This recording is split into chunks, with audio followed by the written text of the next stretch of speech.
খুবই মর্মান্তিক একটি ঘটনা ঘটে গিয়েছে। জামায়াতের সমর্থকদের আক্রমণে বগুড়ার ৪ আসনের বিএনপির সভাপতির মাসুদ ভাইয়ের দুটি চোখ একেবারে নিঃশেষ হয়ে গিয়েছে। দুটি চোখ নাকি উঠিয়ে নিয়ে গিয়েছে দাড়িপাল্লার সমর্থকরা, এবং সেই খবরটি পাওয়া মাত্রই তার মা সাথে সাথে স্ট্রোক করে দুনিয়া ত্যাগ করেন। এরকমই তথ্য সোশ্যাল মিডিয়ার মধ্যে ছড়িয়ে যায়। কেন এই ঘটনাটি ঘটেছে সেটা আপনারা অনেকেই জানেন। আসুন আপনাদের সামনে একটু ছোট্ট করে ক্লিয়ার করার চেষ্টা করি। ওইখানে থাকা বিএনপির নেতাকর্মীরা একজন স্বেচ্ছাসেবক লীগের কর্মী এবং একজন জামায়াতের সমর্থককে আটক করে রাখে। বলা হয় তারা নাকি ভোট কিনতে গিয়েছিল মানুষের বাসায়, এই জন্য তাদেরকে আটক করে রাখে বা তাদেরকে বেঁধে রাখে। এরপর তারা নাকি পুলিশকে খবর দেয়, তবে পুলিশ আসতে দেরি হয় বা পুলিশ এসে তাদের নিরাপত্তায় তাদেরকে নিয়ে যায় না। এই খবরটি ছড়িয়ে পড়ার পর রাত 12টার দিকে আনুমানিক অর্ধ শতাধিক মোটরসাইকেল চলে আসে দাড়িপাল্লার পক্ষ থেকে, এসে তাদেরকে ওইখান থেকে ছিনিয়ে নিয়ে যায় বা উদ্ধার করে নিয়ে যায়। ওই উদ্ধারের সময় ওইখানে থাকা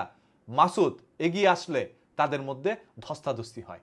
এক পর্যায়ে জামায়াতের সমর্থকদের আঘাতে তার একটি চোখে গুরুতর আঘাত পায়। এরপর তার চোখের চিকিৎসার জন্য হসপিটালে নেওয়া হয়। ডক্টর জানায় তার একটি চোখ হয়তোবা সারা জীবনের জন্য অকেজ হয়ে যেতে পারে যদি উন্নত চিকিৎসার জন্য তাকে বড় কোনো হসপিটালে নেওয়া না হয়। অস্ত্রোপচারের পর হয়তোবা তার চোখে আবারও দৃষ্টি ফিরে পেতে পারে। তবে এই খবরটি তার মার কান পর্যন্ত পৌঁছানো হয় এমন ভাবে যে জামায়াত ইসলামের সমর্থকদের আঘাতে বা দাড়িপাল্লার সমর্থকদের আঘাতে তার দুটি চোখ একেবারে নিঃশেষ হয়ে যায় বা দুটি চোখ তারা উকড়ে ফেলে। ৬৫ বছরের সে বৃদ্ধা মা এই খবরটি পাওয়া মাত্রই তিনি দুশ্চিন্তায় পড়ে যান, ছটফট করতে থাকেন।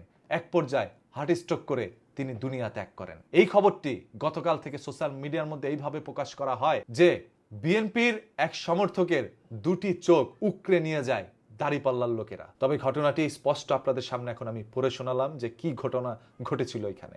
এই যে কাজটা করা হয়েছে, স্বেচ্ছাসেবক লীগের একজন সদস্য এবং দাড়িপাল্লার লীগের একজন সদস্য একত্রে গিয়েছিল নাকি মানুষের বাসার মধ্যে ভোট কেনার জন্য। এই অভিযোগে তাদেরকে বিএনপির কিছু নেতাকর্মী বা বিএনপির সমর্থকরা আটকায় রাখে। এই খবরটি ছড়িয়ে পড়লেই দাড়িপাল্লার সমর্থকরা ধরেন ৪০-৫০টা মোটরসাইকেল একত্রে এসে তাদেরকে ওইখান থেকে উদ্ধার করে নিয়ে যায়। উদ্ধার করার সময় একে অপরের সাথে বাকবিতন্ডায় জড়িয়ে যায় বা হাতাহাতিতে জড়িয়ে যায়। এরপর গুরুতর আহত হয় বিএনপির বগুড়া ৪ আসনের একজন সভাপতি, যার নাম মাসুদ। তিনি আহত হয়ে হসপিটালে আছেন। হয়তোবা তার একটি চোখের দৃষ্টি সারা জীবনের জন্য তিনি হারিয়ে ফেলবেন বা অস্ত্রোপচারের পর তার চোখের দৃষ্টি ফিরে পেতে পারেন, তবে তিনি তার মাকে ফিরে পাবেন না কোনোদিন। তার মা তো সারা জীবনের জন্য পরকালে চলে গেছে। এই যে একটা ক্ষতি, এই ক্ষতি কি কোনোভাবে আপনি পারবেন আর পূরণ করতে? ধরেন আগামীকাল বিএনপি পাশ করছে, আপনি কি আপনার মাকে ফিরে পাবেন? আর কোনোদিন পাবেন না। এই যে দলাদলি করতে গিয়ে আপনি আপনার মাকে হারাচ্ছেন, বাবাকে হারাচ্ছেন, সন্তান তার বাবাকে হারাচ্ছে, স্ত্রী তার স্বামীকে হারাচ্ছে, পুরো পরিবারই শেষ হয়ে যাচ্ছে, নিঃশেষ হয়ে যাচ্ছে এই দলের কারণে, ক্ষমতার কারণে। কি আছে ভাই এই ক্ষমতার মধ্যে?